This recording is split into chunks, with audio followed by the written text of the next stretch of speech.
na kualika katika mkesha jioni ya leo ya tarehe 31.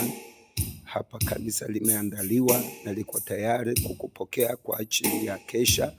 Karibu sana. Siku ya leo tutakuwa na kesha, na baada ya kesha tutakuwa na meza takatifu, Holy Communion, na baada ya hapo tutawasha mishumaa.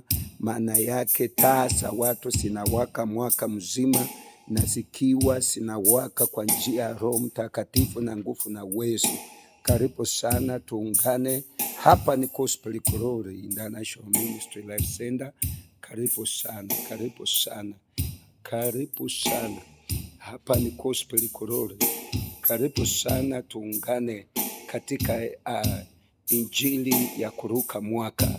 Karibu sana, usijaribu kukosa, usijaribu kukosa. Karibu sana. Hapa kunaitwa Gospel Glory International Ministry Life Center. Karibu sana kwa kesha, karibu sana. Hautachuta kwa nini ulikuja kesha, hautachuta, kwa sababu najua Mungu wa mahali hapa ni Mungu wa matendo. Mimi wako Pastor Kale. Shalom.